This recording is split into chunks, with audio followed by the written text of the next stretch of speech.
And one of the things that I thought that we probably should do is have some kind of like intro. You know how Jade Throne's got like, "Hi, welcome to the Jade Throne podcast." Your Legend of the Five Rings LCG podcast. Podcast, yeah, see, exactly. Yep. Yeah. I know that like Perfect. off the top of my head. You need like some marketing or something. I'm pretty sure I hear Shay in my dreams sometimes. He flies in through the window. Yeah, you know he's married, dude, right? So and so am are I. you, hon. So You're am I. married as well. I am super married. Yeah. This is not destined So to good. be, I'm afraid. It'll be a tragedy. That's fine.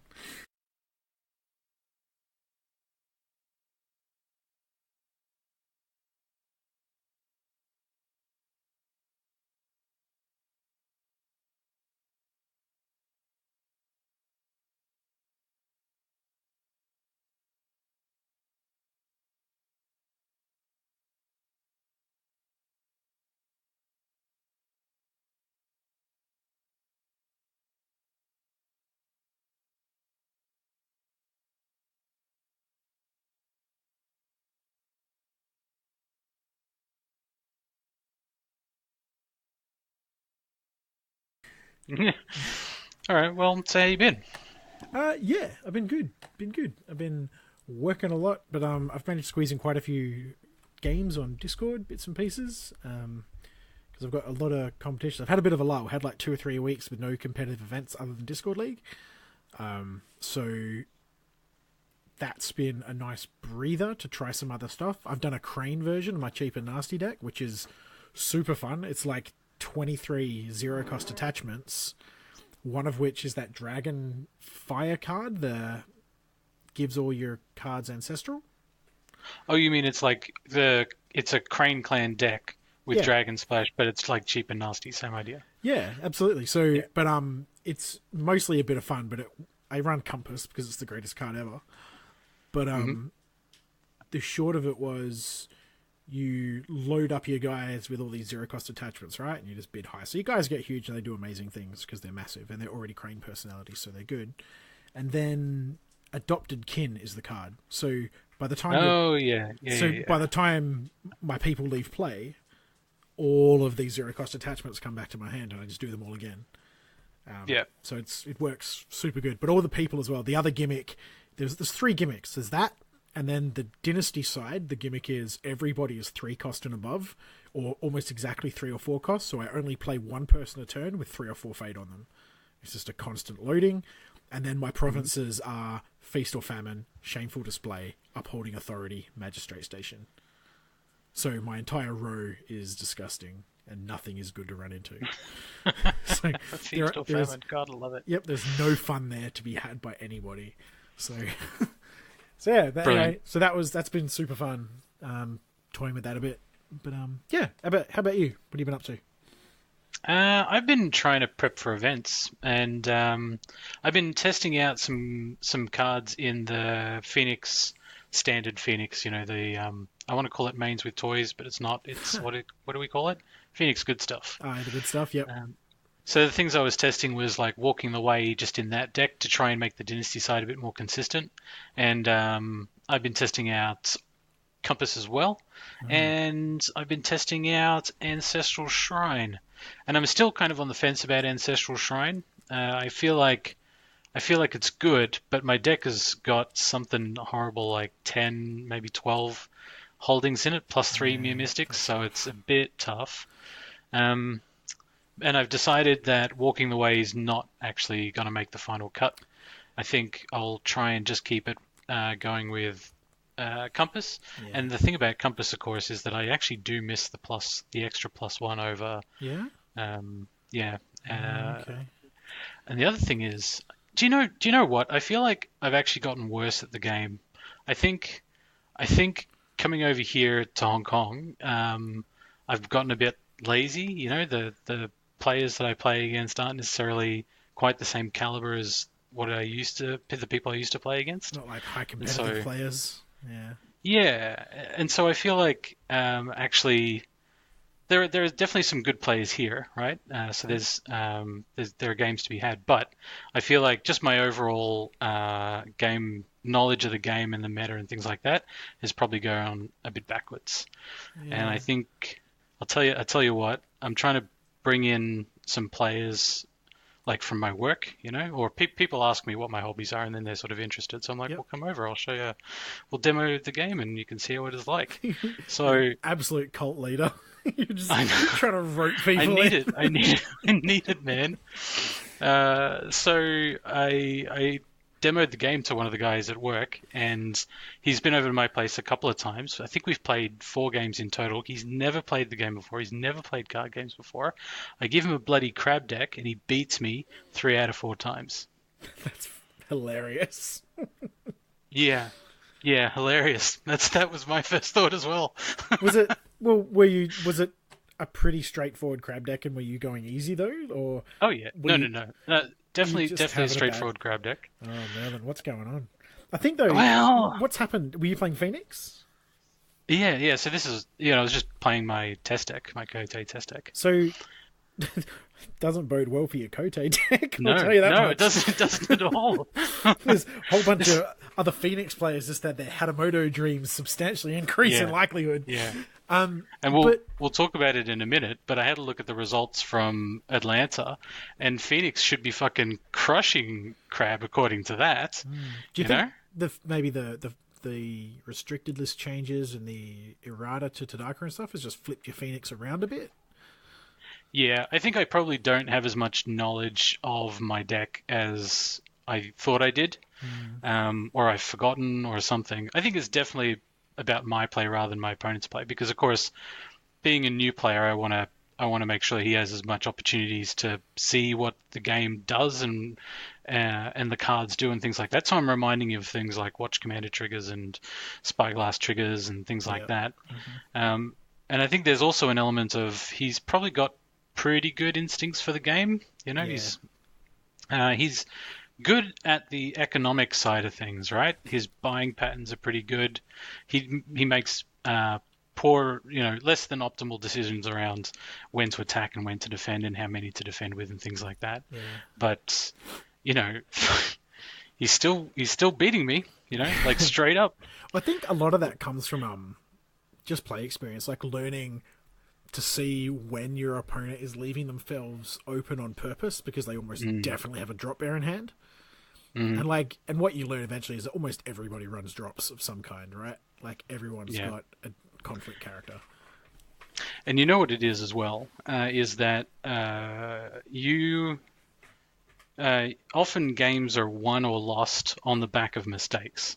So whoever makes the least number of mistakes or the least costly mistakes overall in the game will be the winner of the game. Yeah. So some of the games I'm playing against him, right? I'm attacking into him, and he plays like a Way of the Crab. And I'm like, okay, I just 100% forgot Way of the Crab was a card. Yeah. That's the most costly mistake this game, and I lose this game. And then the next game, he attacks my stronghold with a Vanguard Warrior. And I've got a, what's his name? The one that kills people when you claim the Ring of Void, Ugina.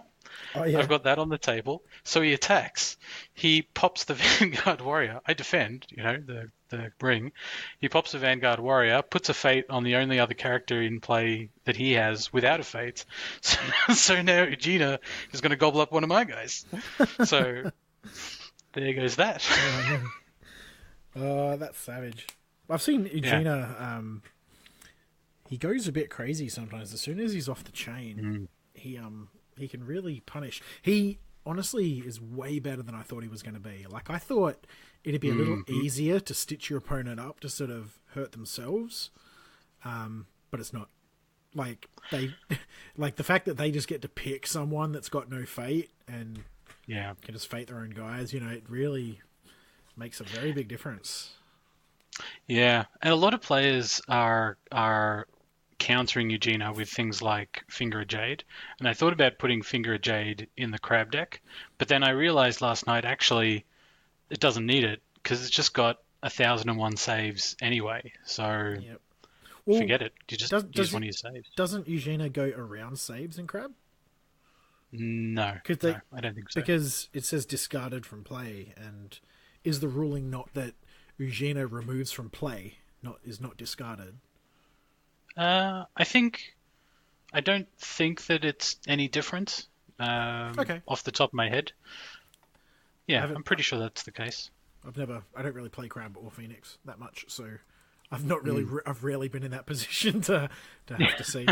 But I think, yeah, I think one of the thing that I've learned is that I need to be faster against Crab. Crab will absolutely win the long game, right? yeah. So when the game gets to that point and I'm starting to run out of steam, then that's when Crab shines. Do you find? See, I find that difficult to do. Like, I feel like if you're going to be fast, you have to have built your deck to be fast. It's Hmm. really hard in this game to. I find it really hard anyway to adjust my tempo. Like, I've got my deck's game plan tempo, and I almost always collapse in a heap if I deviate from that. Like, I can't have my cheap and nasty sort of start to bank Fate, for example, and put heaps onto people later on. I have to put bunches of guys out early and just go for it.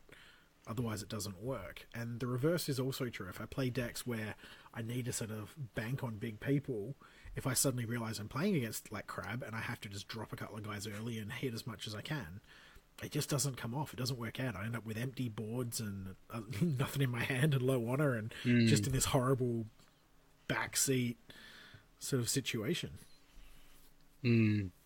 I'm not sure that I have anything insightful to say there because I think, if anything, my recent experience has taught me is that I need to learn more about how to play a mid-range deck, right? And so a mid-range deck, of course, is one that you're looking to continually, establish your board, right? So as old cards go away and new cards come on, you kind of maintain this board presence. So it's about attacking your opponent's board position and maintaining your own board position. Yep. And I think there's more that I can learn there. I don't know that I can put it into words, but there's like you say, a tempo that I need to discover again, I guess. Yeah. I mean, I think it's a lot of reps. Like, I've only in the last 6 months since my only reasonable competitive deck is my cheap and nasty, and it's certainly not on meta for the most part. And it's not even that great, but it does fine for me. And I think the only reason is it's the only deck I've consistently put a lot of reps in with, like a lot. Yeah, Like that's it. I've just played it heaps, and I know what it does, and I know what it can do. I've sort of got a feel for the odds of certain cards coming up now. I know when to just dump stuff from my Dynasty lineup and when to keep things. I know what I'm mulliganing for. And I know against different matchups what I've got going for me and what to hold my cards for. And I think that's probably the big difference, is you just need, boring as it sounds, just those reps make a very big difference, right? And I think that's maybe, by the sounds of it, maybe that's where you're at. You just got to get those Yeah, I reps think in. it's familiarity with my own deck and strategy. Yeah, is probably the first step for me. It was a bit of an eye opener. Yeah, Yeah. Well, I thought I hadn't lost much in the move and the transition, but clearly I have. different country, you're all out of sorts. At least you're in a decent time zone now. None of this Melbourne nonsense. Straight north of the good stuff. Most of my work colleagues are over on the east coast of Australia, so when I get into work, it's like the end of their day. So there's a limited amount of time that you can get stuff done with them. And then, of course, by the time I get home, everybody's asleep. Anyway. So, from our last podcast, I think we were talking a bit about the Scorpion Dishonor deck. So when we put the podcast episode out there, I tagged Steve Palumbo, and guess who responded to the tags with a little bit of... responded and told us we had everything exactly correct and there was no flaws in our reasoning whatsoever. Well, I don't know if I would put it quite like that. Okay. He definitely did quite a detailed analysis or a detailed breakdown of the cards that he decided to put in his deck and why. So I thought maybe we could have a bit of a look at those and see what Steve says. What do you reckon? Yeah, okay. So I don't know if you've actually got the deck list up, but was there anything that you can recall that sort of sprung to mind that you thought was odd? Like, I thought All or Nothing was a bit odd. It definitely seemed a little out of place, but I mean, that said, I really like that card because you don't see it, and it's a good card. It just never fitted in, right? But Yeah. So he says, I used this card before and I cut it because I needed the keywords from Seeker of Knowledge more. Now that Cloud now that Cloud doesn't fit and I can't run FE, what's FE? Forged Edict. I was reminded by friends that this card was like, reminded of this card, and I was like, oh yeah, that's right. So resolving the Ring of Earth the first turn and then being a cantrip is a dream. Having full arts is a +2. So I think one of the things you reminded me of last time was that it like refills itself. So it's like Yeah. 2 cards for you, one, like discard one for your opponent. That's a really heavy swing, actually. There's nothing in the game that does quite that well. Well, I used to do that with the Crane and Lion champions, right? Like they would attack, and you'd attack on Earth, and it's like draw 2, discard 2. That was huge. Yeah. Or suck off 2 fate off a character with the Ring of Void. It's an interesting choice of language there.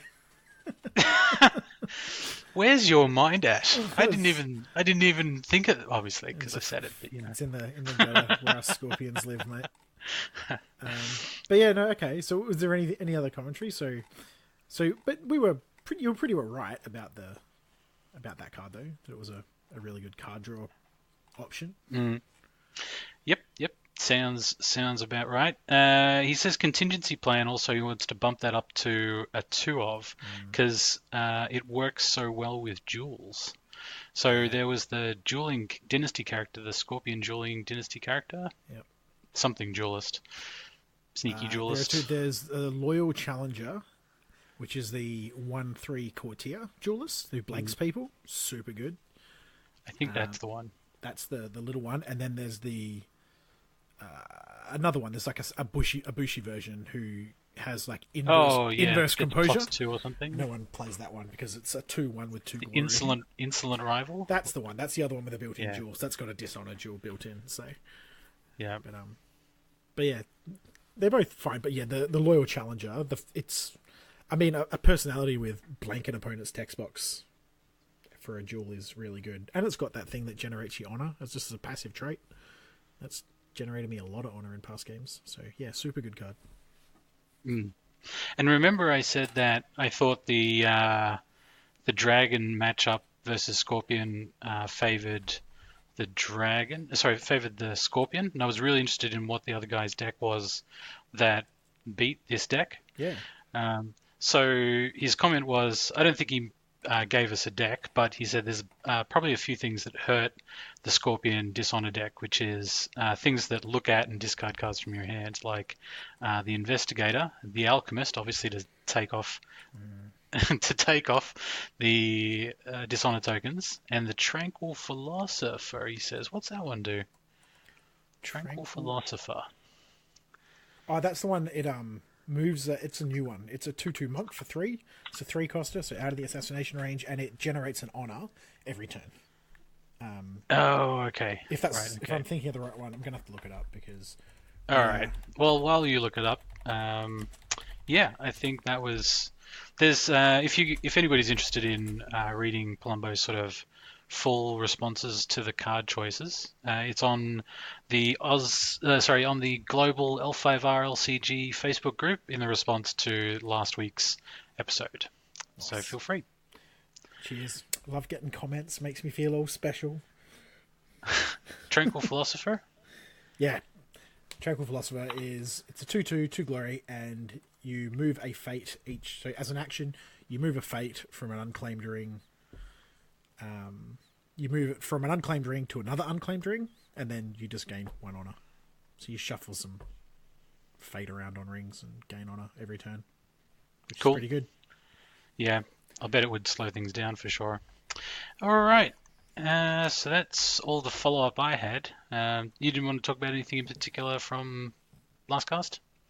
No. I just like to ramble about cards and talk at the nerd space. No worries. Okay, so in that case, let's catch up on the meta. So we were talking last week about the fact that Birmingham was coming up, but for some reason in my mind, it didn't really occur to me that Crane Pack wasn't legal for Birmingham, so I was really looking forward to getting an understanding of the meta and things like that with this giant tournament. But it's actually not it's not the real meta. It's the real meta minus the crane pack, which is, as we all know, a false meta. Really, really rough. And it's obviously, on a lot of the other casts, it's a very, very sore topic, and understandably so. Unfortunately, it is what it is, isn't it? And they can't. If something was going to be done about it, it would have been done, because it's been and gone now. Yeah, I saw a great post from somebody on the Facebook group because they previewed some cards today, and the post was essentially, "Oh, this is fantastic! Some more cards that the UK can look forward to in 2029." That geeky, a little bit salty, nerdy salt. Yeah, it's fine. I feel bad for him though. It kind of sucks, particularly for a really big event like that. It's super average and shitty. And I'm pretty sure they still don't have it. Do you know what I mean? Like, it wasn't that it was delayed. I still think it's not out. I know quite a somebody in the UK correct us. Seen following on the like on Scorpion chat and in the global Discord and stuff. There's a lot of people have just like, I know a few of the people over there have purchased like the German pack, for example. I don't think they know the language. They just buy it so they've got the cards and they can run it in their local events and stuff like that. Interesting. Which super sucks. I know. What was his name? The Troll 5R guy, Darren. Darren Hazelton. Yeah, he's routinely like, just I think as a bit of a meme, he plays with cards from all these different languages all over the place in the one deck. Because it's completely legal, and I think I'm not sure how much of it is making a point, how much of it is just having a laugh. But well, they have Chinese cards, like cards that are printed in the Chinese language. Yes. So I actually bought a set of all of the cards up to current, at least one of all the Chinese cards. Oh. And I was thinking, maybe just to get that edge, just that little edge, I could take those to the Koteis. Do you speak the language? Can you read them? I do not, but I am very familiar with Phoenix cards, so you know what they say. You can just fake That's it. right. Man. Fake it till you make it. Yeah. I often wonder if there are, because obviously a lot of words and terms in languages don't have direct translations or meanings to a lot of other languages, particularly ones like Chinese and Japanese. I think I'm not really a scholar on these things, but I often wonder if there are very, very big differences unintentionally between the direct translations of various cards of different types, if they can mean, particularly like with big blocks of text, right? If they make a really big difference. Yeah, I've often wondered that as well. I know that when cards... So the way a card game text block should work is that there's a consistency amongst the words that are chosen. For example, play this card or put this card into play, right? Those are two different mechanics, like they're two different ways of interacting with the game, and yet the language that's used is very similar. So it's kind of, when you read the rules lawyers amongst us will tell you that the wording and the phrasing of a card text block is important. Yeah. For understanding the rules. And I wonder if that translates into another language. I wonder if you can actually get the same kind of nuance out of that. I'll bet you can, I'm sure you probably can. Probably. But I do know that the local players here, when they play with their Chinese cards and I ask them what this card does, they have trouble, even though their conversational English is fine, right? And we can talk and understand perfectly well. But when they try and translate the card text kind of directly, it's a little bit troublesome. Yeah, no, that's kind of what I mean. But because English is a notoriously stupid language. It's got roots and FFG card text blocks are notoriously stupid card text blocks. So it's like a stupid sandwich, and you've got to try and wedge it into another language somewhere. Oh well. So have you looked at any of the coverage on Imperial Advisor for Birmingham? I don't. I'm too busy to read things except cards. Okay, so don't look. Don't look. I'm going to ask you some questions. Okay. Tell me, on both days, remember that in this event you're allowed, if you play on day 1A, you're allowed, and you don't make the cut, for example, you're allowed to also play on day 1B and try and qualify again. Okay. So what clan do you think had the most representation on both days at the event? It's the same clan on both days. I'm gonna say Scorpion. No. Care for a second guess? No. I'll tell you what. We'll do the second guess. What's the game show thing? It's not Lion. Oh, really? That was my second guess. That wasn't helpful, was it? Okay. Now I will say I would have to guess Phoenix because No, not Phoenix. they're the It Scorpions, the most popular clan by the looks of it most of the time, and Phoenix is the big thing at the moment. So I'm not sure that they are, but it wasn't Phoenix either. It was in fact Unicorn. oh really? Can you believe it? I can because You can? they are new and they're strong and they're a different kind of game. They're really fun to play. Yeah. Yeah, definitely. I can completely agree with that. Okay, second question. Um, so if we look at qualifying, let me have a look. Day 1A qualifying, we had 4 Unicorn, 1 Scorpion, 3 Phoenix, 3 Crane, and 2 Crab, and no Lion. Uh, and on day 2, you had 4 Unicorn, 4 Scorpion, 3 Lion, 1 Dragon, and 2 Crab. So, based on who qualified, who do you think went top of Swiss on, like, what clan do you think went top of Swiss on day 1A? I am going to say Unicorn. Yes, it was Unicorn. Can you believe that? I can. I like it. No, they are Okay. good. Like Unicorn, they just if you don't deal with them turn one, I'm assuming it's HMT for that one. But Yes. if you don't manage it properly turn one, you're pretty well lost the game. Like you may not have your stronghold broken, but you are almost Yeah, certainly if you set let up for them, not a good time. yeah, you can't let them ride all over you, otherwise it's game over. Well, I mean, yeah. If that first conflict, if Chagatai comes out on a charge, you're in trouble. I think is the short of it. Chagatai is good. And speaking of Darren Hazelton, he went second on day 1A at Birmingham as well, playing Crab no less. Oh, nice. Probably I don't know if that's a little bit of protest. He said on Facebook that he had only played Crab for like 3 days or something. I don't know how much that is an exaggeration, but going second, if he really only played just a couple days with Crab, he's a combination of a great card player and, Crab is just great.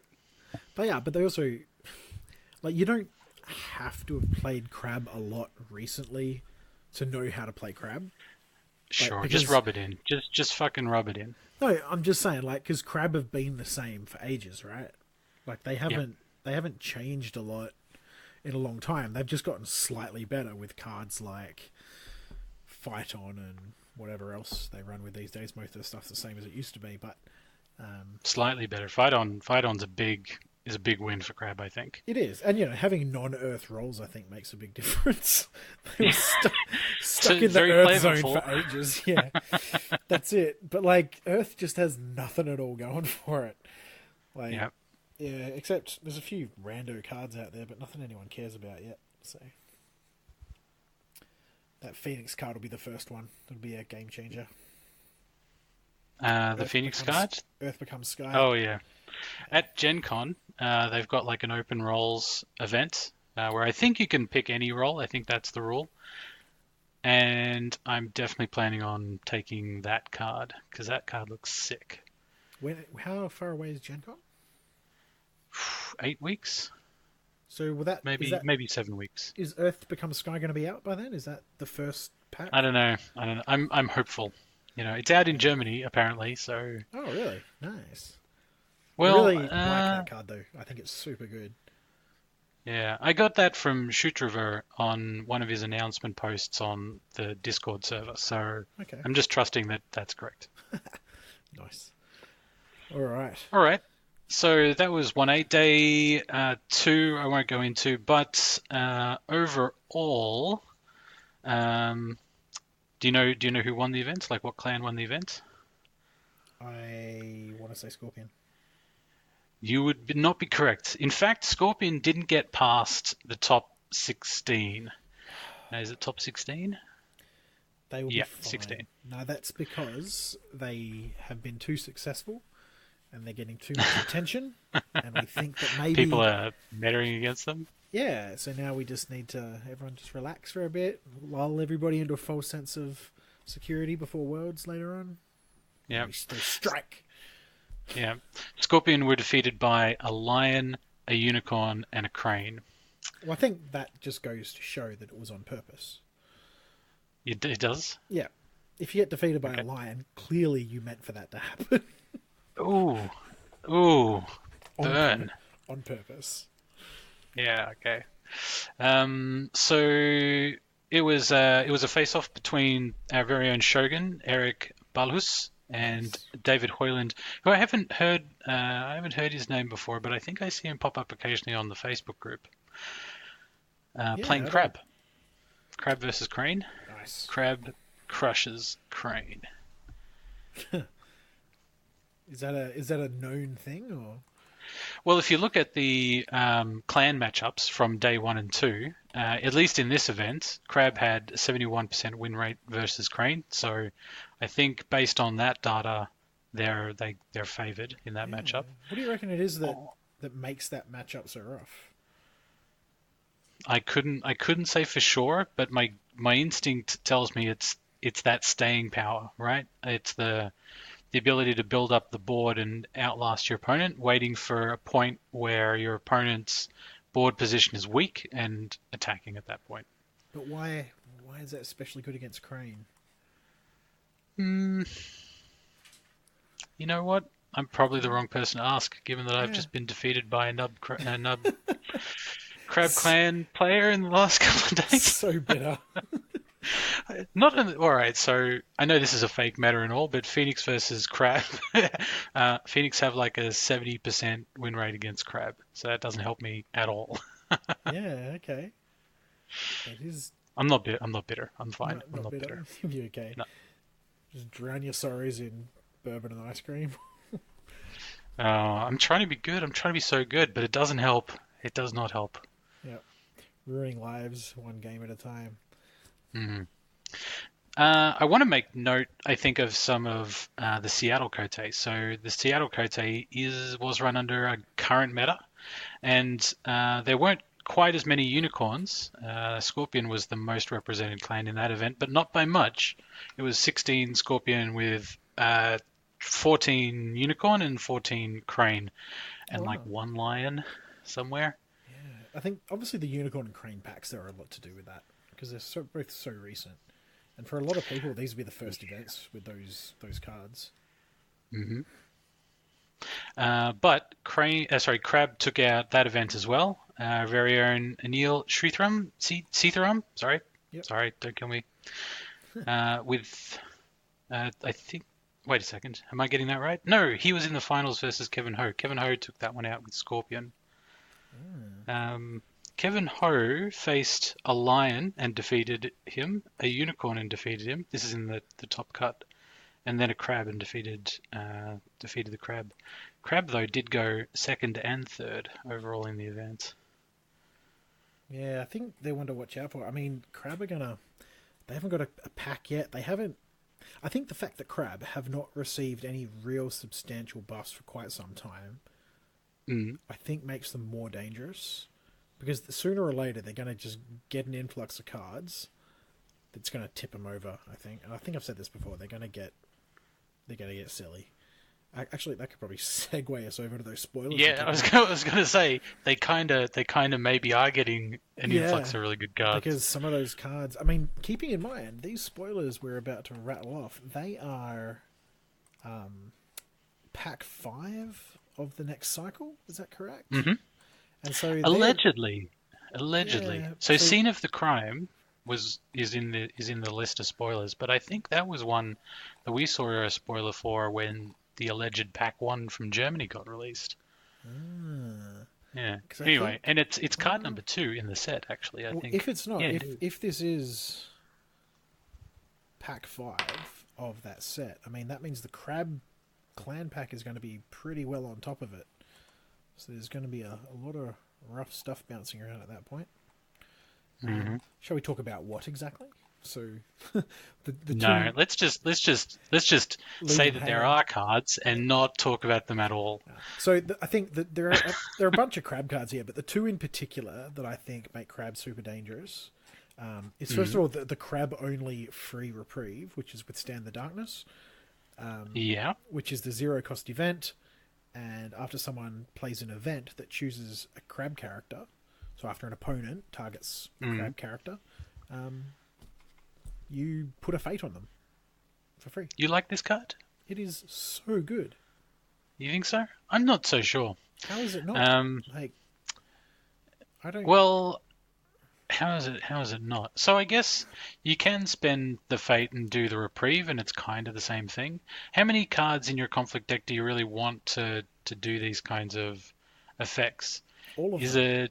it better than Good Omen, right? Because Good Omen, you could actually get a Good Omen off these days with all the jewels and dial changes and things Yes, going but around. that's a very low bar to set.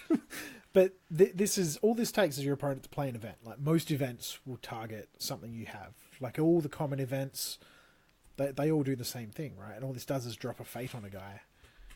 Very, very I simple. don't know. I think it might be I don't know. it might be a worthwhile exercise to actually go through and see what events target. And if if there are a bunch of events that target your guys, and there are definitely ones out there, right? Like your routes and your outwits and your strength in numbers, and For shame, there's plenty. there's heaps. Yeah, but yeah, Every most of the it jewels. just doesn't. There's just heaps, man. There's so much. Like most of the good stuff that's events is they target your opponent's stuff and they do bad things to them. I think this card would get tons of play. And I think being free, it's also, you can't steal it with calling in favors. You can't mystic it away. You have to cancel it. And who's going to waste a cancel on a 0 cost situational event like that? Like, Well, hang on a second. So you just said it was good, but Yeah. then you wouldn't waste a cancel on it? Well, how good could it be if you're not going to waste a cancel? super good because people, because it's like, so for me, it's giving me tons of value. But as far as value goes for your opponent, like if you are spending a voice of honor on this, you're going to feel bad, right, having to do it. But I still, Yeah, that's the true. card is great. Like it's Yeah. the cost trade off is not big, but if you really broke down the math, you would have to. Particularly when you back it up with all the other saves. Like Crab have probably still got reprieves and iron mines or rebuilds or whatever dancing around, right? So there's a lot more there. I feel like this is huge. The fact that it's a reaction, I think is a big deal. You know what my favorite thing about the card is? What's that? It's that it's one influence cost, encouraging you to put it into, decks from other clans, but at the same time it says you can only target a Crab Clan character. I fucking love cards that say that, like all the unicorn cards that say only do this to a cavalry person, or do this to a unicorn person. Yeah. I love those. No, My favorite. absolutely. Sarcasm. No. I don't get it. Like I don't understand. I don't like yeah. because I'm an options guy, right? Like I want to be able to do all the things, and I don't understand because I don't understand why you would print a card like this and limit it to Crab when the issue. One of the big complaints about Crab is they've got so much staying power that other people can't match. That's why they restricted listed rebuild, right? So you could curb that Iron Mine recursion without having to curb Iron Mine. Well, I think rebuild was a utility play, right? So there's a lot of really good holdings that you can get back with rebuilds. So I think it was more that we want to limit the amount of utility that you can have in the deck rather than we want to limit the amount of saves that you can have in the deck. But I suppose you're right though. There's probably a critical mass of saves. But I think if you got to make choices, and this is a conflict side save, Yeah. so I feel like where does it fit? Like, what are you taking out to put this in? And is it really even a save? Like, it just puts a fate on a guy, so it keeps them around. It's a longevity kind of thing rather than something like a reprieve, which is both longevity and an actual save, which can save you from duel to the death. And stuff. The difference is, honestly, I think I would be very tempted to run this over reprieve. It's not as reliable, but Big call. no, it is. And hear me out. I feel like at the end of the day, reprieve costs you a card, and it's like putting a fate on a guy after the fact, right? Which is a big deal, right? You've seen the impact Hmm. Reprieve has. This is free, so you're netting yourself a fate. And I honestly, the decider will be how easy it is to pull off, like how often those events happen. I think it'll be all the time. I don't think there'll be many games at all where you're going to have issues getting this card to work. Okay, well, time will tell. Yeah, we'll see. All right, well, keeping in line with Crab Clan then, what do you want to talk about? The engineer or the holding? I don't think the engineer matters. I think we can probably skip him. He's fine. But What? I could you're not free. disagree more. Okay, we're free. Could not But disagree I think more. the holding is the big thing. The strategic weak point is a 0 increase holding trap. And as an interrupt, when the province gets broken, your opponent chooses an attacking person and discards them. I think you combo one or two of these in your deck, the existing crab deck, with Rebuild as your restricted card, and you've got some seriously mean stuff going on. I think that's amazing. I do agree this card is actually pretty good. There is a couple of I do have some so on the face of it it's like, oh my god, I get to kill an attacking character. Yes, you do, but your opponent chooses the character, so Yeah, but that allows your opponent a certain amount of play to counter this card. yeah, which is good. That's what you want. But at the end of the day, crab like to run their assassinations. And if you were just to you hold on to them and assassinate or flick someone out of the fight or wait for any one guy. I mean, at worst, if this thing's in your discard pile and your opponent can't see your hand and they know you're running Rebuild, then they have to send at least 2 guys. They have to send everyone with an escort. Right? Yeah, that's right. And keeping in mind I that think you can combo this with your Way of the Crab. So if they've got the little guy, he loses to this, then Way of the Crab happens, and the big guy gets swallowed. yeah, Like yep. with Assassin, Don't get me wrong. there's so much there. Yeah. It's so. I'm looking. I'm gonna. There's a lot of depth. There's a lot of depth to this card, you would say, right? Yeah. Yes. Mm. Because it's Yeah. a hole in the floor. I see what you did there. Because it's like a weak one. I see what you did. I tell you what, I would love to play this card just to look at this artwork. This this artwork is really good. I would love to have a playmat with this artwork on it. That'd be It's sick. pretty. I'm actually trying to. I can't really. Is it a demon or is that a samurai with a pointy head? No, I think it's an Oni of some description. I think they all are. Okay. And I can't actually tell what the weapon he's wielding is. But I think they've they've found a strategic weak point. No, maybe. actually, I have no idea. So- I have no idea what the picture means. that is either the handle to some long weapon that is wrapped like a katana handle, or it's some kind of glowing sci-fi laser gun. So Oh yeah. I'll No, let you- now that you've said that, it's totally a laser gun. it's a laser. Okay, I thought so. Yeah. I was I was leaning that way. I didn't want to say. I didn't want to be presumptuous. That guy, that's actually a guy who has performed too much Maho. That's what it is. Oh right. He's turned himself into a Jedi, and he learned an lasers. evil Jedi. Yeah, gotcha. Yeah. Gotcha. So that's Jigoku is actually just a portal to space.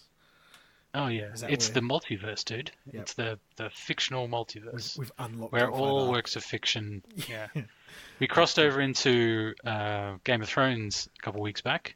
Yeah. Now we've crossed over into Star Wars. Oh, is it? We're doing Star Wars? Okay, that's fine. Do they have Onis in Star Wars? They do. They've got all kinds of whacked out stuff in that universe. Sure. Anyway, all right. You wanted to talk about engineers. I'll let you do this because I don't understand. All right. The frontline engineer. 4 cost, 4/2 with 0 glory. Bushi engineer. This character gets +1 glory for each holding in play. That's yours and your opponent's. During a conflict in which this character is defending, search the top 5 cards of your dynasty deck for a holding and put it into play in the attacked province. Discard each other card in that province and then shuffle. Discarding each other card in that province and then shuffle. So, on the face of it, it's pretty good. It's like a tutor for a holding, which I think is probably pretty good in Crab, especially considering you don't get the opportunity to get very far through your dynasty deck in a game unless you have, tutors, which is why, things like that monk in Dragon that lets you look at the top 3 and then kind of reorder them, that kind of stuff was valuable enough because it lets you get the cards that you need. So I think it's valuable from that perspective. But there's also a bit of depth to this card. So during a conflict in which this character is defending, not a problem. Crab love defending. and you've got Fight On and Mountain Doesn't Fall, and he's a 4/2 with, probably a spyglass and an ornate fan, making him great in every conflict. The standard Search crab top 5, kit. yes, very good. For a holding, so if you've got different kinds of holdings, it can be very utility depending on the situation you find yourself in. One might imagine that this card is actually only useful when defending your province row, right? Because your stronghold is in your stronghold province. But because of a ruling on another card, what was it? The Mountaintop Sanctuary, I think it was, in Dragon, they actually ruled that provinces can hold more than one card. So this guy defending your stronghold can go and get your province strength increasing holdings and drop it into your stronghold. Okay, it does a bit more. The fact that it lets you load provinces onto your stronghold, I think, is really cool. I think that's the best I'd probably give this at this point. I think the idea that you could run like Ancestral Lands or the other Earth one, the 10 strength versus military. God, I'm terrible at card names. But put one of those on, and then like Milwaukee Kabi if you're going to be super janky and ridiculous. 16 strength.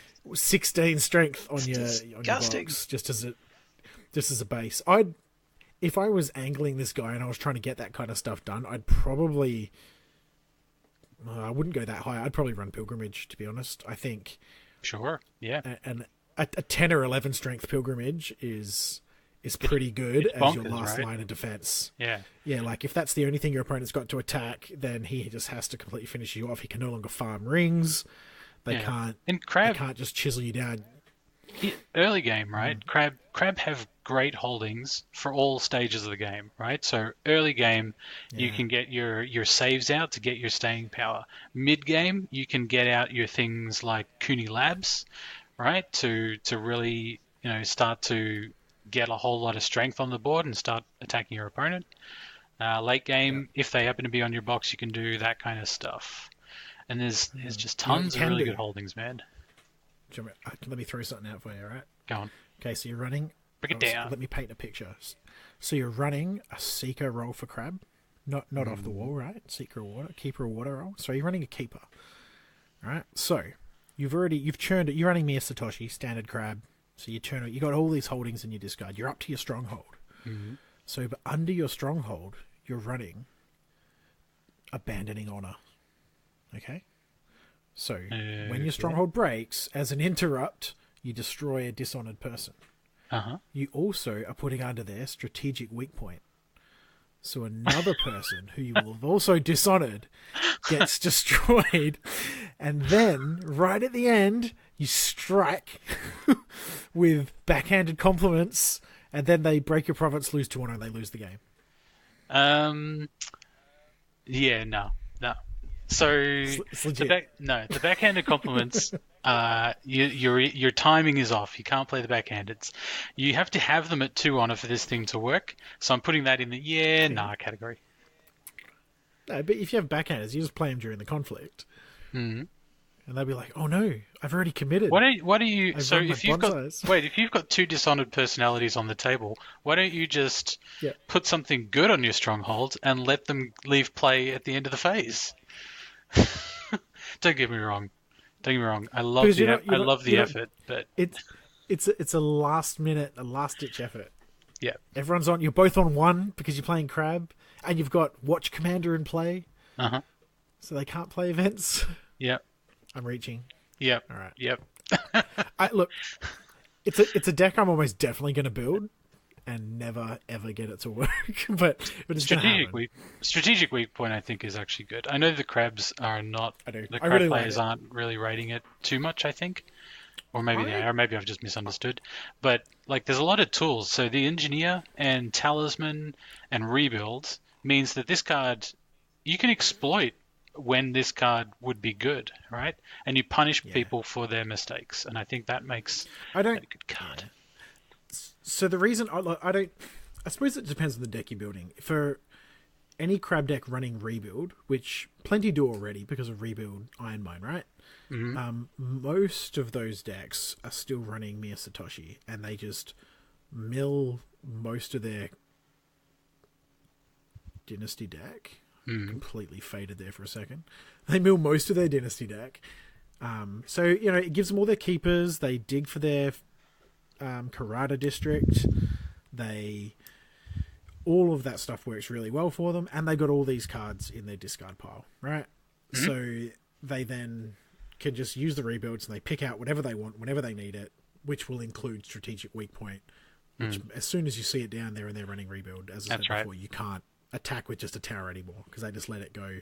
You would probably, in this deck, you would run 3 Assassinates, 3 Strategic Rebuild, 3 Way of the Crab. You'd also run 3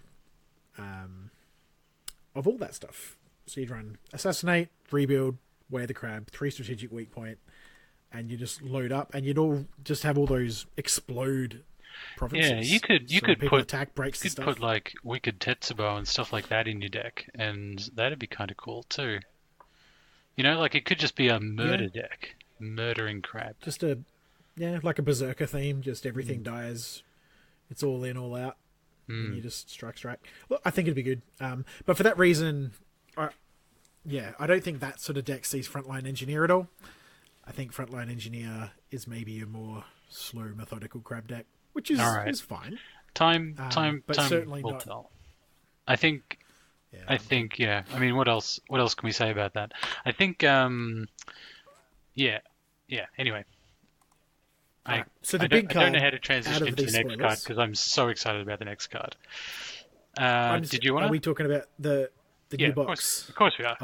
I've done 2. You do 2. All right. Shiro Kitsuki. So it is a castle, which is par for the course with strongholds. It's got +2, so that's good. It's got a reaction after a conflict is declared anywhere. Right? Name a card. After each time your opponent plays that card during this conflict, choose an unclaimed ring and claim it as a political ring, gaining all the fate from it unlimited. I just shudder. I shudder when I read this card. It was like it's kind of like a cancel. It's kind of like a cancel that's printed on your stronghold, And of course, all I could think of at first was like, how is this gonna fuck me? It's gonna fuck you with a Kitsuki Investigator is what it's gonna do. So your opponent's already looking at your hand, dumping something, and then picking something else with this. It's gonna fuck me no matter what, right? Sure, Kitsuki Investigator, right? But if I'm playing Phoenix, you just look at my discard pile, right? And be like, or everybody knows what's in a bloody Phoenix deck, right? Can't play Display of Power. Can't play Against the Waves. Can't play Clarity of Purpose. Can't play Supernatural Storm. All the really good things you want to play. Or if you think that there's a Consumed by 5 Fires, I don't think there's a deck that's quite as predictable as Phoenix. And this is great. Plus, Phoenix want rings. Phoenix want to control the rings. This stronghold, so let's say you attack on air. Nobody cares about air. But in your air conflict, you look at your Phoenix opponent's board. Hang on, are you still with me, or have we disconnected again? No, I'm here, man. All right, good. I just got to check because you were like really quiet. So if everyone stops talking, everyone gets suspicious. I'm hypersensitive now. You're attacking on air, and then you declare your thing. Your opponent can't play that card, because if they do, you might steal like the Ring of Earth, right? And now it's off the table for Tadaka. It's off the table for Solemn Scholar. Like good stuff. Oh, that is so good. I like it. I really like that there's another Fate generation province, because the amount of Fate that Dragon are routinely playing to unclaimed rings, this sort of lets them recoup a lot of that.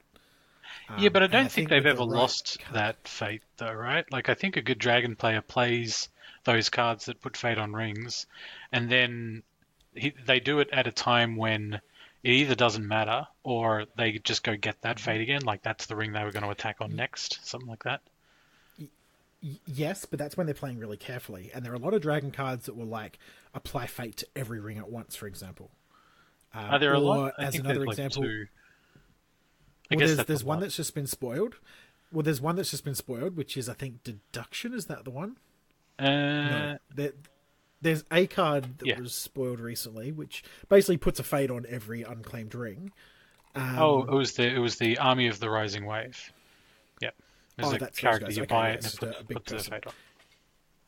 Yeah, so that does it, and then there's a conflict card that puts a fate on each unclaimed ring. There's also, though, keep in mind, there's the attachment, the Stone of Sorrows, where your opponent can never take fate off them. Yep. So that just sits around. But also Curse of Gerogen, where you run an extra fate phase, and every time that triggers, everything That's gets true. another fate. Oh, right? and they're like So if you're running keepers. a They're a void, Seeker of Void, aren't they? Or Keeper of Void? yeah, they got a. Well, they might need I both think actually. I think they're Seeker of Void, the dragon. Yeah, so yeah, they can absolutely run that as well. I think it's got legs. There's definitely stuff you can play with there. With all the others, it lets them be a little more reckless about it. Yeah. Which I think is fine. Such a good card. Such a good card. Also, I like the. Did you notice the 11 influence? I did. Yes, I did notice that. Yep. So if you've got a keeper which roll, is not a that's big like, deal, but it's nice. well, if you're a Yeah, keeper, 14. right, you get 14 influence, right? Which means instead of like you can play 7 dragon splash cards with your 14 influence because they're all 2 influence. How about 19 influence on support of the Phoenix for a dragon shuggy deck? There's plenty of those around. They're champions of Shug, alchemists. They got Actually, plenty there. that could be kind of cool because you know all of the dragon Shigenja, I think they're all fire, right? So you could play Katana of Fire. Katana. Yeah, that'd be really good. Yeah, maybe. But they do. Dragon have got a few. They've got 4 fire Shigenja. I think they've got more fire Shugs than Phoenix They absolutely do. Yeah, they absolutely do. They don't have as many water Shigenja. You know, that's a lion thing. Well, I think from memory though. Oh, actually, this is all. Yeah, because Dragon had fire Shugs, and then in the old story, all of those the Agasha they left, didn't they? They bailed. Left the dragon to go to the Phoenix. Yeah, was that because of the misprint? Like they misprinted the card borders, so then they had to make up something about them changing clans. I seem to remember that was a thing. Maybe, but that's what happened. But the dragon, I remember, all their Shugs were Earth. They were like super hard warrior Shigenja. They were like the most warrior-like, least priestly of all the Shigenja, because dragon are weird and do shit backwards. But they all had like, instead of Katana of Fire, they had like a Tetsubo of Stone and stuff like that. Like they had all this mad crush you with rocks powers. Crab were always the Earth Shigenja, I thought. Anyway. Well, there are always lots. Like Mantis had a wacky Earth Shigenja one as well, but their Earth were all like animal spirits and shit. So Pokemon. Yeah, they summon bears and snakes and butterflies. You remember you could tap like a butterfly to go lobby for the Imperial favor. Like a butterfly wanders into the court, and the Emperor's like, "You have earned my favor, Lord Butterfly." Plot twist. Yeah. Hantei Daisetsu, his card, the art, he is holding a butterfly. It's on his finger. Is he now? Thickens. There you go. He is. Please let this be like Game of Thrones, where like every little thing turns into like a fan theory about where the story's going. Spirals out of control, yeah. But back on the box, I think Shirokitsuki is super good. I'm really excited to see. Every time I see another stronghold, I'm really excited. They open up entire new decks, right? archetypes It makes such a big difference. And honestly, even like I know out of Crane, like the old box, everyone complained about it, but the deck I was talking about before, the new one I've made, where I've just got all these millions of attachments and stuff running Secret Fire, I ran it out of the new one, but I just don't have enough jewels to really make it worthwhile. And the old box is way better. So I think even when your opponent duels you, you can trigger your box, right? Yeah, no, I know. I know this. Don't get me wrong. Like the new box is fucking fantastic, but I just didn't get as much as I'd like out of it. Whereas protection from little political pokes on either side is pretty good. But this dragon one's really good. I think that leaves only Crab, right? They're the only ones that don't have their second stronghold. At least spoiled. Yet. There is one more pack. One more. They'd have to get one, surely. Surely they've got one in there. Well, actually, at about this time will be their clan pack.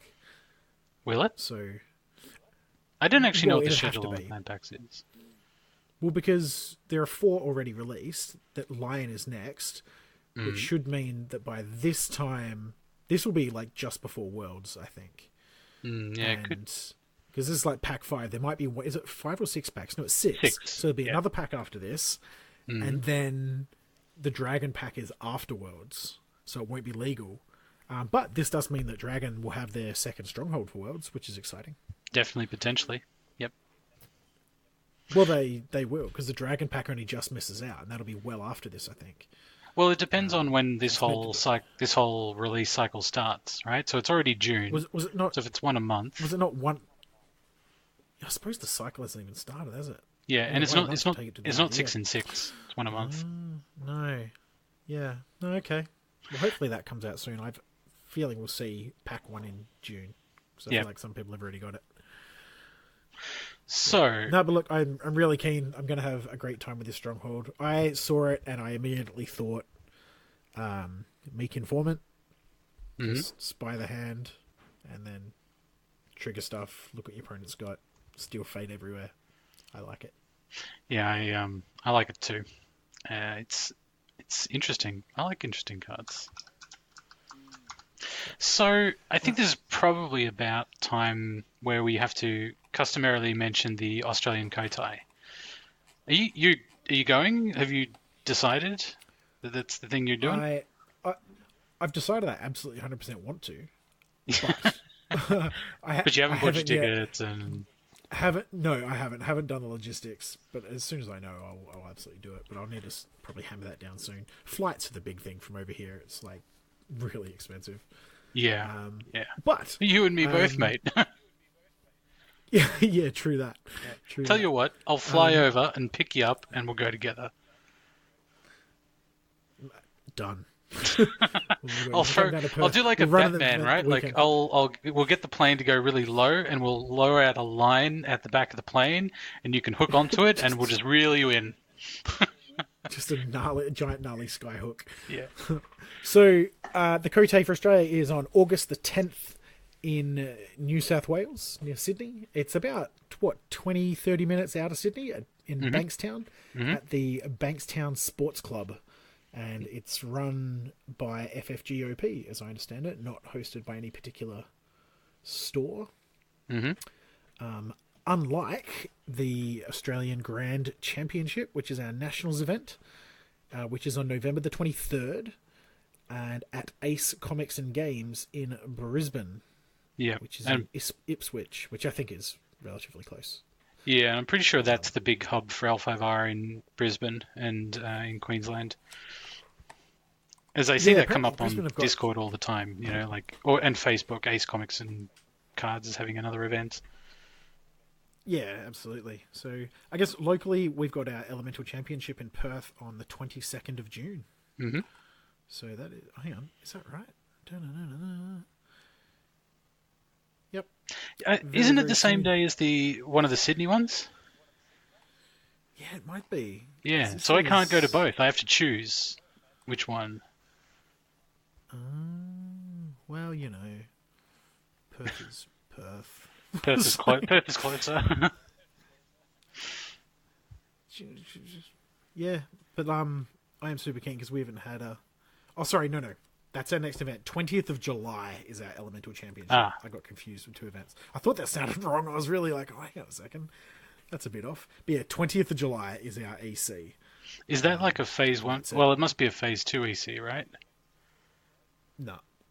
We are backwards as shit. This kid has been here for ages. Wow. So everything. We're still on cycle 2 or 3, I think, for strongholds. Like cycle 3.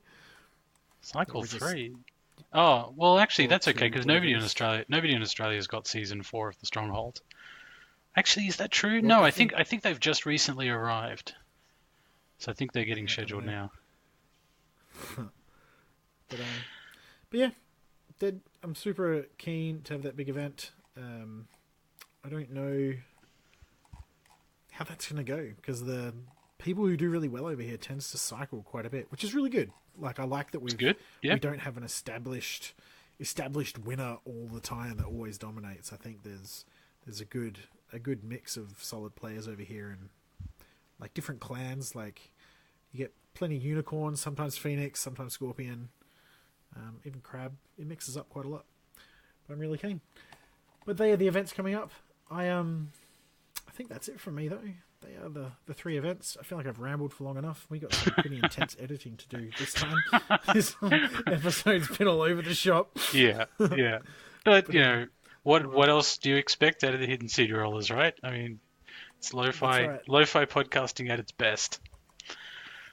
Yep, absolutely. I don't think lo-fi is the right label, actually, because fidelity is what we have. This is exactly what we are. This is exactly how we be. So fidelity is appropriate. Anyway, that's fine. So, what do you reckon? I was thinking we should bring back the listener questions segment. What do you reckon? Yeah. Should we do that? Absolutely. I would love to answer some questions. Yeah. I don't mind if I'd really like to have a third person on every week as well. I sort of leave it to the last minute a lot, but if anyone's keen at 8 o'clock Western Standard Time on Mondays, if you would like to record with us, just jump on and say hi, wherever you're from, any country, any place, as long as we can communicate adequately so you have some English, because I am a crazy super white man that only knows English and like nothing of any other language. So I'm like the whitest person in the world. I am completely non-multicultural. Good to know. Yeah. But so yeah, if anyone else would like to record with us, we'd be dead keen to have you on and talk about decks or whatever you want to bring along. So we'll put that up on the Aussie Discord and the Aussie Facebook groups. Put out a call to action for people who want to come on. We'll put a call out for listener questions as well that we can answer to the best of our ability. I know that my play versus Crab is clearly not very good, and my play versus Scorpion is even worse, as can attest, given my very poor performance in our Discord League game. But we will do our absolute best. I'm pretty sure we could accurately describe that as a creaming. Yeah. It didn't feel that decisive. I was very apprehensive that whole game. Yeah. Sometimes I feel like sometimes my opponents will make moves which indicate to me that they're scared of something, or they're playing around something, and I'm racking my brain trying to figure out what it is. And I just, I don't feel... They might feel that I'm pressuring them more than I feel like I'm pressuring them. Yeah. That's what I felt in your game as well. You were like, I'll just play around this card that Merlin doesn't have. Because I think that's what you get out of your reps, though, isn't it? Like, you know your kryptonite against every clan. You know what you've got to dodge. Yeah. So you just got to find your way to do it. If people want to see that game... Good chatting to you. Yeah, if people want to see that game, it's up on our Twitch channel. So we've got the stream keys for the Hidden City Rollers Twitch channel, so you can expect to see more of that. And we will put a link to the game in the show notes. And while you're there, there's probably a bit of other content about us talking about spoilers and stuff. So yeah, check it out. Yeah, at the end of that one. Yeah, it's exciting. All right, Merlin, I will hang up now, and I will chat to you next week. Same bat time, same bat channel. Easy. Have a good one, mate. See you, man.